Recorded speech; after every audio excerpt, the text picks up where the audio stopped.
দেখো অরিন্দিতা, আমার যা বলার ছিল আমি বলে দিয়েছি, ঠিক আছে? আমার দায়িত্ব শেষ, বাকিটা তুমি বুঝো। মোদি, চল চলো উপরে যাবো, চল।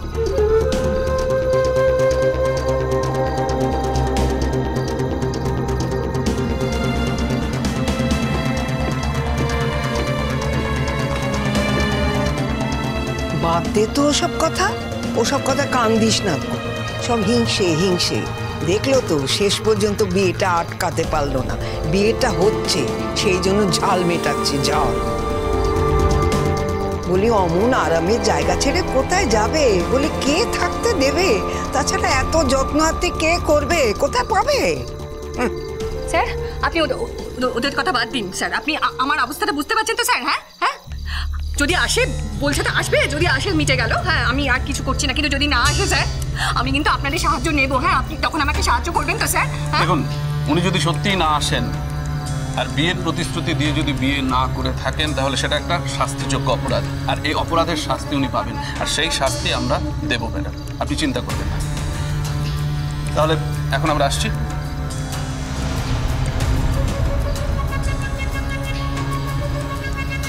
বলছিলাম আমি কি করব, আমি তো বুঝতে পারছি না। আমার তো আরেক জায়গায় যেতে হবে না? বুঝতেই তো পারছেন বাড়িতে একটা অঘটন ঘটে গেছে।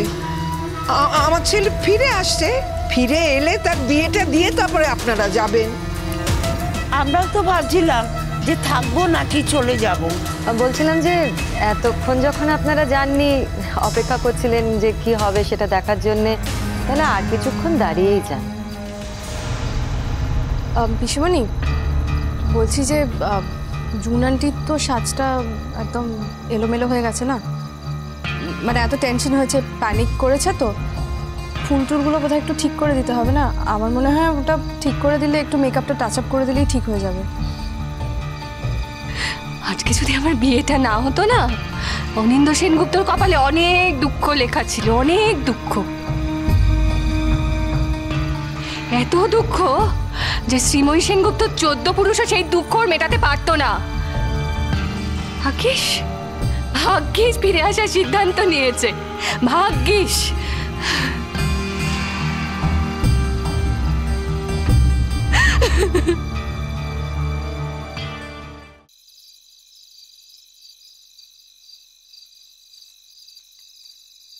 কেন বলো তো বেকার বেকার এত মাথা গরম করলে? পুরো সাজটাকে নষ্ট করে দিলে। আরে বাবা, দাদা ঠিক চলে আসবে, তুমি দেখো, আমি বলছি, এত চিন্তা করো না, কেমন? দাদা ঠিক।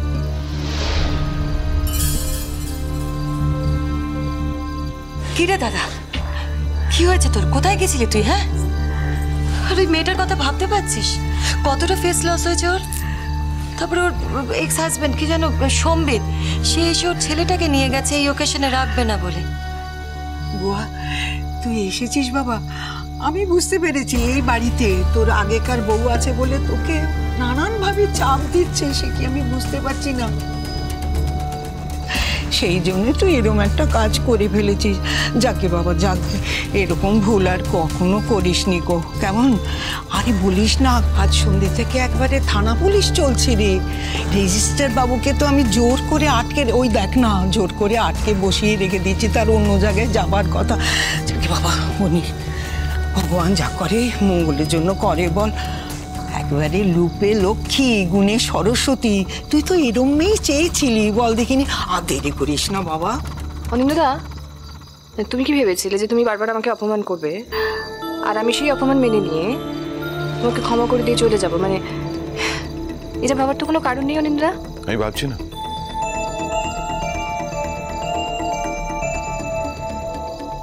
আমি তো তোমায় চিনি,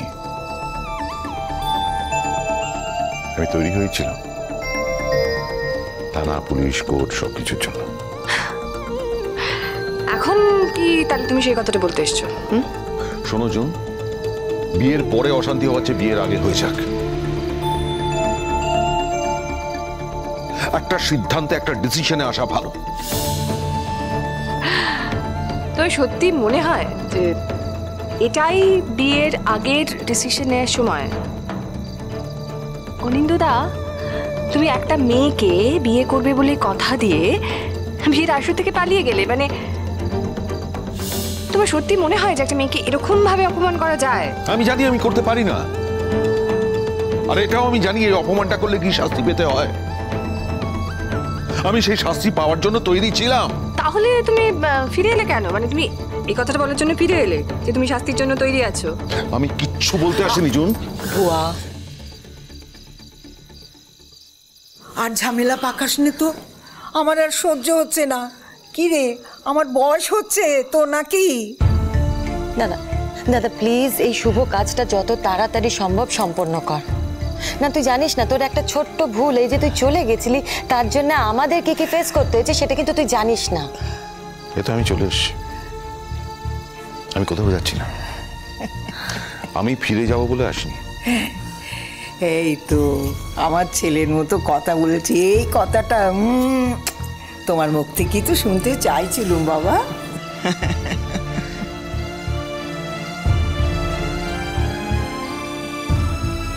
বাবা, তোমার উপর কি কোনো প্রেশার আছে? না, আমার উপরে কোনো প্রেশার নেই। যা কিছু প্রেশার, যা কিছু চাপ আমার নিজের, আমার মনের। দেখো পাপা, জুন আন্টি কিন্তু আমাদের ফ্যামিলির সঙ্গে 100% অ্যাডজাস্ট করে নিয়েছে। শুধু তাই নয়, আমরা নিজেরাও কিন্তু জুন আন্টিকে এই ফ্যামিলির মেম্বার বলেই মনে করি। তা এই রিলেশনশিপটাকে একটা ফর্মাল রেকগনিশন দিতে তোমার কি অসুবিধা হচ্ছিল? মানে why did you do this? এই কাজটা কেন করলে তুমি? কত আত্মীয় স্বজন এসেছিল, বন্ধু বান্ধব এসেছিল, অনেকেই তো চলে গেল। আর যারা গেল কেউ কিন্তু এমনি এমনি যায়নি, সবাই আমাদের ফ্যামিলি নিয়ে কথা বলতে বলতে গেল। কি করলে এটা বাবা তুমি? সেটাতে যদি এতই অসুবিধা হয় জানবো, তাহলে ডেকে নে তাদের, চলে আসুক তারা, এসে মজা দেখুক যেটুকু বাকি আছে। যা অল্প কিছু বাকি আছে শেষ হয়ে যাক, ফিনিশ ইট অফ। এক মিনিট অনিন্দা, মানে তুমি প্লিজ একটু ওয়ান টু ওয়ান পরিষ্কার করে বলো না যে তুমি কি চাও। এত কথার মার প্যাচের তো কোনো দরকার নেই, বলো তুমি কি চাও। আমার কিচ্ছু চাওয়ার নেই। কি হবে যে কোনো লাভ নেই তো, সেই চাওয়াটাকে তো তোমরা সম্মান করবে না, বরঞ্চ তোমরা যেটা চাও সেটাই হোক। আর কথা বাড়িও না, রাত হয়ে যাচ্ছে। আসল কাজটা এবার শুরু করে ফেলো। চল চল চল। হ্যালো অনিন্দদা।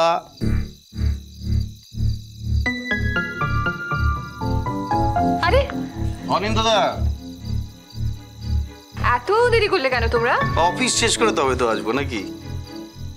তারপরে মুম্বাই থেকে নতুন বস এসছেন, তিনি আমাদের ছুটি দেবেন নাকি? তো সব কি শেষ হয়ে গেল নাকি কাজকর্ম, বিয়ের? ও বাবা, তো সিঁদুর পরা হয়নি নাকি? সিঁদুর টিঁদুর পড়বে না মানে? না না, এই তো বসবে। আপনি এবার শুরু করুন। আমি তো অনেকক্ষণ ধরে বসে আছি, আমি তো বুঝতেই পারছি না আপনারা কি চাইছেন। এতে তো বোঝার কিছু নেই, আপনি প্রসেসটা শুরু করুন। আমার 3 জন আই উইটনেস লাগবে, ছেলে মেয়ে মিলিয়ে। ছেলের পক্ষে তো মা আছেন আর আমি, আমরা 2 জন উইটনেস আছি। আর আরেকটা কে হবে মা? আরেকটা উইটনেস পরাগ, তুমি থার্ড উইটনেসটা হবে। চমৎকার কথা, নিশ্চয়ই সানন্দে। Thank you.